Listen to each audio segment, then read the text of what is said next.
Namaste. Welcome back to Waking Up with Mindful Serenity Yoga. I'm going to continue with the concept exercise. I pull out a concept from the jar and read it within a 4-minute time frame.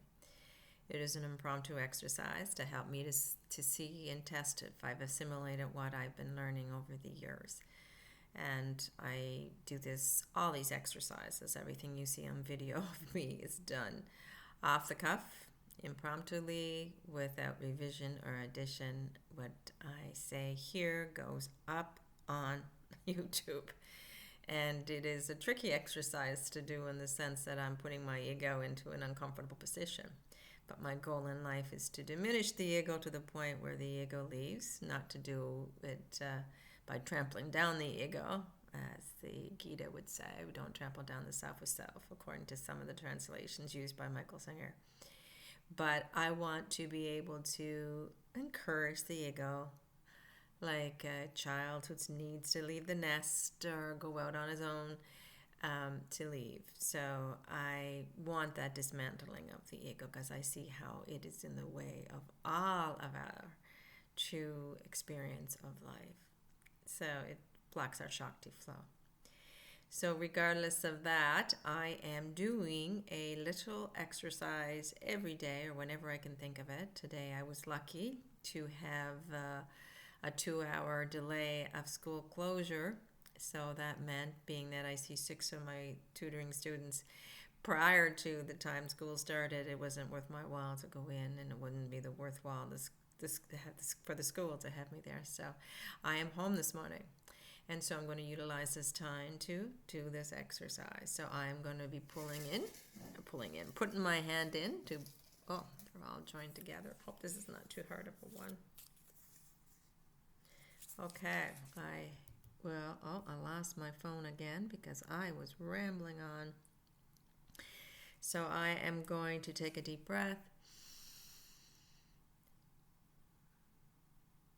And that's just a physical cue so that I am not answering from this ego that thinks it knows everything, and I'm just going to that wiser part we all have within us and asking that to answer.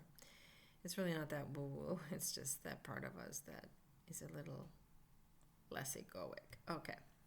Timer is on. So the term I chose was shame or ego.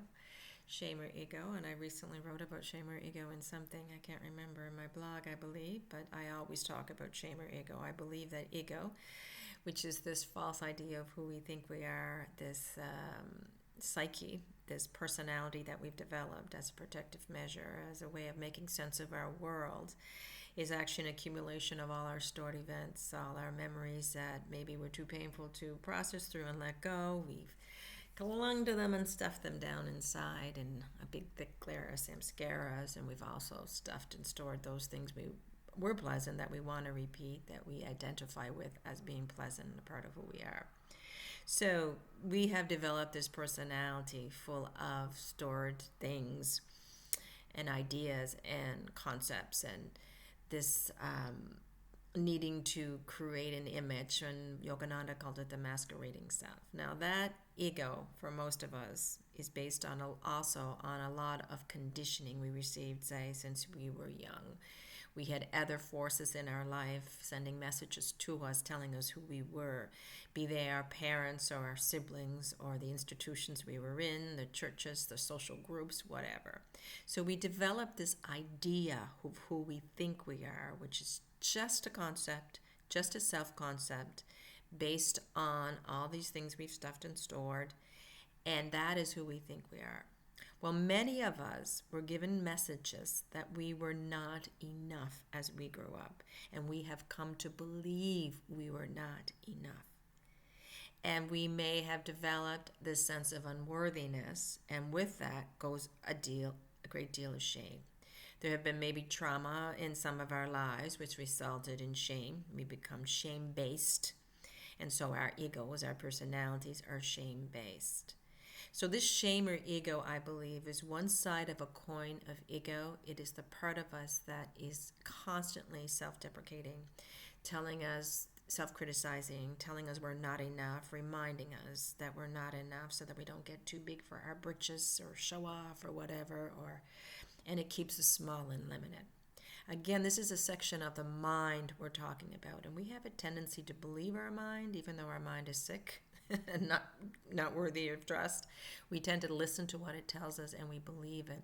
And these beliefs become deeply entrenched into our core belief system, and we come to believe that we are shamed and worthy of shame or punishment in whatever form it comes in from the universe. So many of us have this shamer ego. On the other side of shamer ego, we have our redeemer ego. So shamer ego can keep us pretty low and down. Redeemer ego tries to pull us up from shame. And it tries to create another side of our masquerading self, or our ego, that society will look at and say, oh my gosh, look at that person. They've succeeded at this. They've accomplished that. They own this. They're in a relationship with that person.